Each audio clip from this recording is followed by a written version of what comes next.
ओम क्रिया बाबाजी नमः। ओम श्री मात्रे नमः। नमस्ते मित्रों, श्री विद्यापीठम में आप सभी साधकों का स्वागत है। चैत्री नवरात्रि आ रही है हो और होली के काफ़ी दिन गुजर चुके हैं। जैसे कि बरसाना में, वृंदावन में 1 से 1.5 महीने की होली होती है। अभी चैत्र नवरात्रि जो आ रही है उसकी तो आपको हार्दिक शुभकामनाएं। और फिर अभी रमजान आएगा। रमजान को उसमें राम ये शब्द है। और उसी पर्व में महीने में रामनवमी भी आती है। तो ये सारी जो कड़ियाँ है ये एक दूसरे से जुड़ी हुई कड़ियाँ है एनर्जीज की। आज का जो लेक्चर का भाग है ये लेक्चर का भाग है मुक्ति की जो देवी होती है वो भी अपने मुक्ति के लिए तरसती है।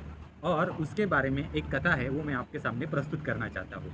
अभी नवरात्रि आएगी अन्नपूर्णा की, चैत्री नवरात्रि, उसमें और भी मैं प्रस्तुत करूँगा। हालांकि ये जो लेक्चर का विषय है इसमें और एक लेक्चर मुझे लेना था, पर उसकी काफ़ी सारी तैयारी मेरी चल रही है क्योंकि काफ़ी सारी इन्फॉर्मेशन इकट्ठा करनी पड़ती है। और ये जो जानकारी है वो सटीक होनी आवश्यक है। अगला शायद मैं लेक्चर ऐसा लेने वाला हूँ कि जिसमें जो कहा जाता है स्टीव जॉब एप्पल कंपनी के मालिक नीम करोली बाबा के पास गए थे। और लोगों में एक ऐसी भ्रामक कल्पना फैली हुई है कि वो वहाँ जाने के बाद हरिद्वार में कहीं कैचे आश्रम में नीम करोली बाबा का आश्रम है और वहाँ जाने के बाद स्टीव जॉब की दुनिया बदल गई। परंतु मित्रों, आप जानते हैं क्या, नीम करोली बाबा की जो समाधि है वो कैची आश्रम में उत्तराखंड में नहीं है बल्कि वृंदावन में है। और वृंदावन में भी कहीं दूर नहीं है। निधिवन, बांके बिहारी, राधा रमन जैसे जो मंदिर है वहाँ से एकदम नज़दीक उनकी समाधि है। तो आप कल्पना कर लीजिए या थोड़ा सा विचार कर लीजिए कि नीम करोली बाबा ने वृंदावन में समाधि कैसे ली। तो वो जो फेसबुक का जो ये जुकरबर्ग है वैसा कहते हैं कि स्टीव जॉब गए थे इसलिए जुकरबर्ग गया था नीम करोली बाबा के दर्शन के लिए। तो नीम करोली बाबा का दर्शन तो समाधि के पास करना चाहिए था, तो वो वृंदावन में आकर क्यों नहीं किया उसने। तो पर्दे के पीछे बहुत सारी सीक्रेट जानकारी होती है। ये जानकारी लोग प्रॉपरली नहीं लेते, तो ये समझना बहुत आवश्यक होता है।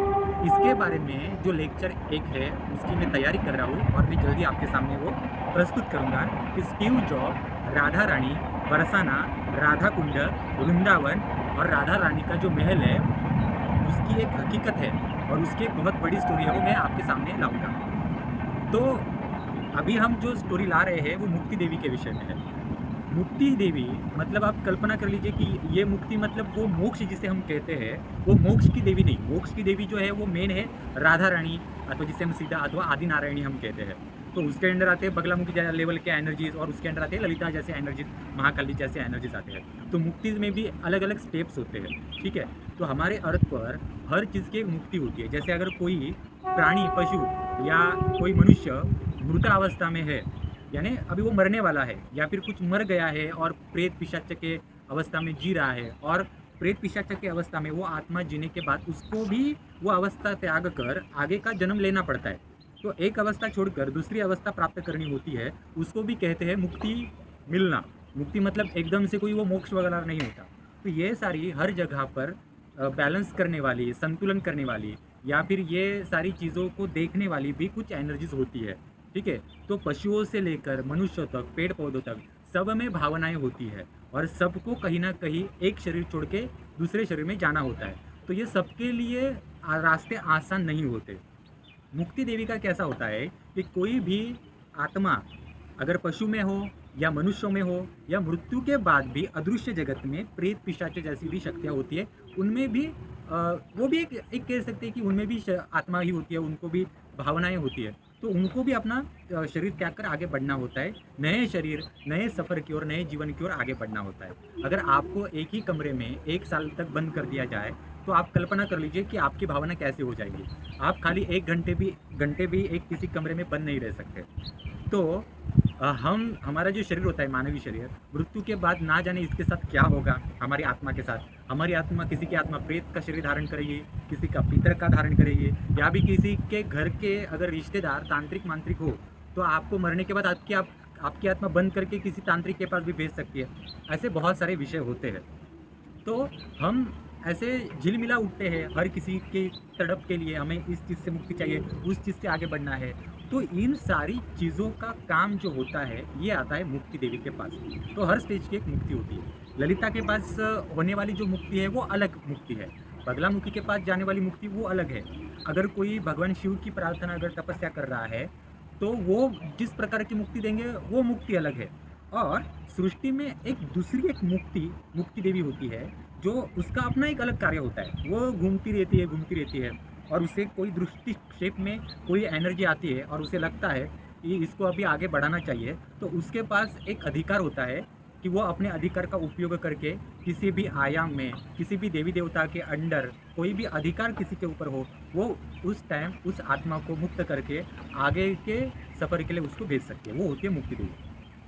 अब हुआ क्या था उस टाइम कि जब वृंदावन बरसाना में, ये द्वापर युग की कथा है, देवी देवताओं में ऐसी जो क्या कह सकते हैं, न्यूज़ हम कह सकते हैं, न्यूज़ ऐसी फैली थी कि श्री कृष्ण जी ने ब्रह्मदेव का अहंकार चूर चूर कर दिया।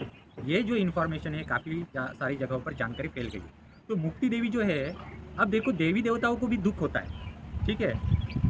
अगर आप पूरा स्पिरिचुअलाइजेशन का अभ्यास करेंगे ना, तो स्पिरिचुअलाइजेशन के अभ्यास में मनुष्य का जो शरीर होता है या मनुष्य का जो जीवन होता है ना, हम कहते हैं वो जैकपॉट है। सच में वो जैकपॉट है, क्योंकि हम 50-60 साल की उम्र होने के बाद हम मर जाते हैं। परंतु देवी देवताओं का ऐसा नहीं होता। देवी देवताओं को हज़ारों हज़ारों साल जीवन होता है, लाखों साल किसी किसी देवता का जीवन होता है, और उसके बाद उनको मृत्यु आती है। आप कल्पना कर लीजिए कि एक पति के साथ, एक पत्नी के साथ, या एक आपको राज्य दे दिया गया, कुछ लोग दे दिए गए, कुछ शक्तियाँ दे दी गई, और उनके साथ आपको हज़ारों लाखों साल निकालने हैं। आप बोर हो जाओगे, आप डिप्रेशन में चले जाओगे, आप स्ट्रेस में चले जाओगे। ऊपरी जगत में ऐसे भी देवी देवता अलग अलग लोक में है कि जो कुछ कुछ सालों तक पति पत्नी देवी देवता जंगलों में चले जाते हैं, एक दूसरे को छोड़कर, अपना राज्य छोड़कर, क्योंकि रोज़ रोज़ ये सारी चीज़ें देख कर अपने अंदर की आत्मा शरीर भी मृत्यु मांगती है। तो ये मैं आपको अधिक जानकारी दे रहा हूँ, क्योंकि ये अगर मैं जानकारी नहीं दूंगा तो आपको और कोई नहीं देगा, क्योंकि बहुत सारे लोग यहाँ पर आपको ठगने के लिए ही ज़्यादातर बैठे हुए हैं। तो मुक्ति देवी भी जो होती है ना, वो अलग अलग दुख देखती है।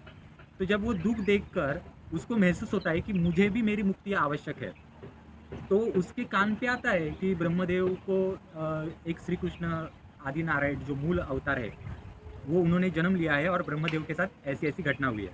तो मुक्ति देवी भेष रूपांतरण करके बरसाना में चली गई थी। बरसाना में जाने के बाद उसे पता था कि अब क्या होता है कि उनकी ना रास मंडली होती है। तो रास आपको पता ही होगे, रास नृत्य होता है राधा कृष्ण और गोपियों का।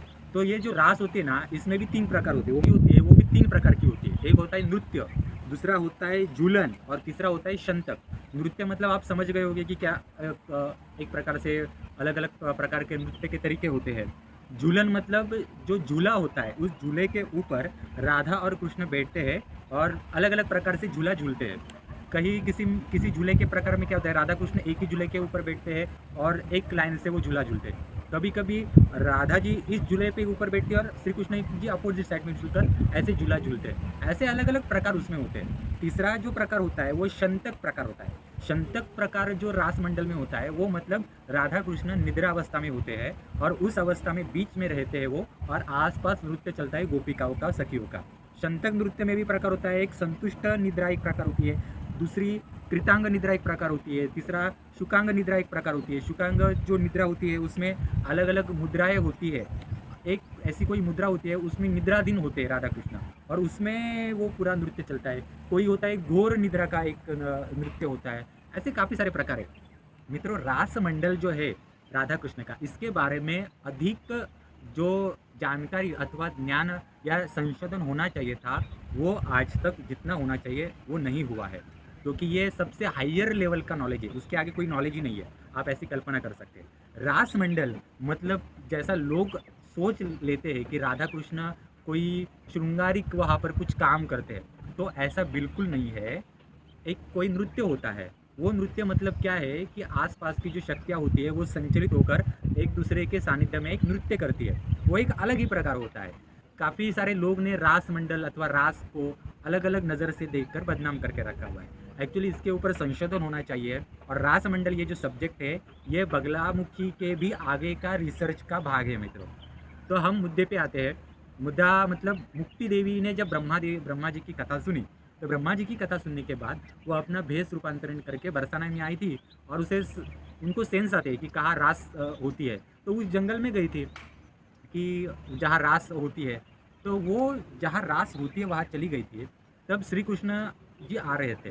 तो जो मुक्ति देवी थी वो ऐसे ही नीचे बैठी थी और उसने जैसे भीख मांगते हैं उसका पदर, आप कल्पना कर लीजिए कि मुक्ति देवी का पदर कैसा होगा। उसको हीरे माणिक मोती ऐसे जड़े हुए थे और उसने ऐसा पदर जो होता है वो आगे किया श्री कृष्ण जी के पास और उससे कहा कि मुझे, मैं खुद मुक्ति देवी होकर भी मैं आपसे मुक्ति मांगती हूँ, मुझे मुक्ति दे दीजिए। तो श्री कृष्ण जी उस टाइम कुछ बोले नहीं, थोड़े से हंसे और रास मंडल में उन्होंने प्रवेश किया। रास मंडल में कैसा होता है, वो रास मंडल कोई भी देख नहीं सकता, कोई भी देवी देवता नहीं देख सकता। सिर्फ भगवान शंकर जो है उनको वरदान था और आशीर्वाद था, इसलिए वो गोपेश्वर बन के गोपी सखी बनकर उन्होंने एक बार रास देखा था। ये रास ललिता त्रिपुर सुंदरी ने भी नहीं देखा है, ब्रह्मा अथवा विष्णु उनके पत्नियों ने भी ये रास अभी तक नहीं देखा है। उन किसी को भी परमिशन नहीं है अंदर जाने की, बगला मुखी ने भी अभी तक ये नहीं देखा है। तो थोड़ा सा एक्स्ट्रा इन्फॉर्मेशन इसलिए दे रहा हूँ कि ये सारी इन्फॉर्मेशन लेकर आप मैच्योर बनो, परिपक्व बनो और आध्यात्मिकता की ओर देखने का जो नज़रिया और दृष्टिकोण होता है वो परिपक्व कैसे बनाया जाता है वो भी आप सीखो। तो मुक्ति देवी क्या है, अब वहाँ क्या होता था कि जब रास होता था जंगलों में बरसाना के, तो उस रास की एनर्जी इतनी होती थी कि वहाँ आसपास देवी देवताओं में उसकी एनर्जी के सेंस आते थे। तो बहुत सारे देवी देवता उस सर्कल के बाहर आते थे और देखने की कोशिश करते थे कि अंदर क्या हो रहा है, परंतु कोई ऐसा देख ही नहीं सकता उसको। मुक्ति देवी जो थी, वो मुक्ति देवी, बाकी के जो देवी देवता थे वो खड़े ही थे उस टाइम, और मुक्ति देवी बैठी हुई थी और बैठ कर रो रही थी और अंदर से प्रार्थना कर रही थी कि श्री कृष्ण जी मुझे मुक्ति दे दो।